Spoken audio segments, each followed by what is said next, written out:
Hey everyone, Pathetic Ivy here.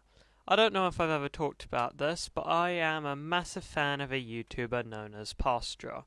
He is a horror analysis YouTuber and is known for his incredible and freaky art style that catches the attention of their audience. Pastra is also very well known for his analog horror series Dreams of an Insomniac. To say I'm a fan of ZOAI would be an understatement. This person has very clearly got a passion for horror and has the means to make his visions a reality. So when I heard that they were going to be working on a Jeff the Killer rewrite, I was ecstatic. Jeff the Killer is a creepypasta that needs no introduction. It was incredibly popular, for better or for worse, but it is also very well known for not being the best when it comes to writing. Alright, that's enough of me setting up the video. The rewrite is out now and I'm ready to talk about it. This is my review of Pastra's Jeff the Killer. The first thing that was clear to me when I watched this video was how much time and care was put into the world that Pastra made for this story. Everything is described in such incredible detail that it almost perfectly paints the picture that Pastra wants you to see. The town the story is set in really does feel like a depressing place to live, with graffiti over poor quality apartment buildings and the people within them not being in a much better state than their homes. The way the world is built up through the stories the characters tell you is honestly phenomenal and makes an incredible backdrop for the horrors that take place within the story. Speaking of horrors, I suppose that is what I should talk about next. Every single word of this story has this unsettling feel to it, mainly thanks to Pastra's narration of it, but besides that, you really feel uneasy throughout it all. Because of the way the three witnesses' stories are broken up by cutting back to the detectives hearing the events, it allows the reader to stop and remember that they have not caught Jeff yet, that he is still out there, plotting and waiting for his next attack.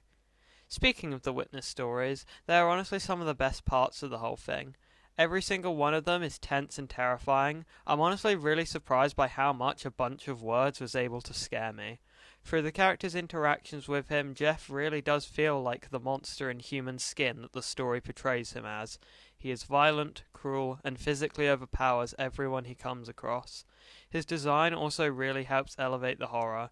Pastra took everything that worked from the original design of Jeff the Killer and discarded everything that didn't, to create a truly terrifying character thanks to his very well-known art style. Before I move on to the final and very large segment of this video, I just wanted to touch on a smaller detail that I really liked and couldn't fit into another part. The voice acting. All of the actors are friends and fellow YouTubers of Pastra, but they gave excellent performances across the board, especially Gaming Age's Norman Keller and David Barron as Troy. But the true highlight of it all had to be Pastra himself as Jeff the Killer. His performance was genuinely incredible and brought the character of Jeff to life and made the character sound as terrifying as he is in this creepypasta.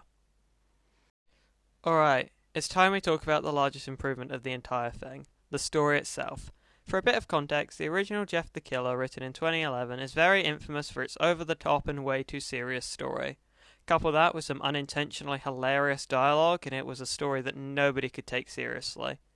The biggest thing this rewrite did was focus more on the killings of Jeff himself and then left the origin story for right at the end.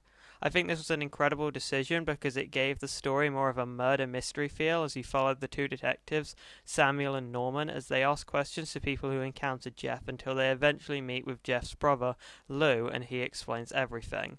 Small thing quickly, the dynamic between Samuel and Norman is great because of its idea of an old but kind-hearted officer paired with a young and enthusiastic rookie. Back on track, my one issue with the way the story unravels itself is that it gives itself away a little too early for those who are familiar with the original creepypasta. From the moment Jeff calls one of his victims brother, it instantly gives away Jeff's motives, but that is less of an issue with the story itself and more of how famous the story of Jeff the Killer is, and therefore how many people are aware of the story's details. The final act of the story begins with our two detectives going to meet Lou and talking to him about Jeff and beginning to understand why Jeff is the way he is. There's a lot to unpack here in terms of improvements, so I'll go in chronological order. First of all, having Jeff's face be deformed from the beginning really helps with the details of the rest of the story, like the fire being the reason Jeff's family had to move, but the biggest thing it helps to fix is the bullies. The bullies were always the most laughable part of the original creepypasta, being very over the top and stereotypical of the 80s high school movie bullies they were very clearly based off of. The rewrite fixes this by adding more depth and personality to the characters while still keeping the vibe the original characters were going for. Making Jeff's deformed face the reason why he was bullied by them so much is a great touch, and it helps with a lot of buying into the story. Finally, the twist with Jeff being the one who burnt the house down and not being a sympathetic character is phenomenal. He isn't some poor kid who was pushed to his limits until he snapped, like in the original. He is a monster in human skin and always was this way. In a time where villains have to be in some way relatable, in a lot of media, this makes Jeff so much more interesting to follow, and more importantly, all the scarier. Pastra's Jeff the Killer is a masterpiece. There really is no denying that at this point. The story took one of the most infamous creepypastas ever made and turned it into this thrilling horror experience that truly terrified me. I highly recommend watching this rewrite for yourself. A link will be in the description. If Pastra ever does see this video, my hat goes off to you, dude. This rewrite is a masterpiece.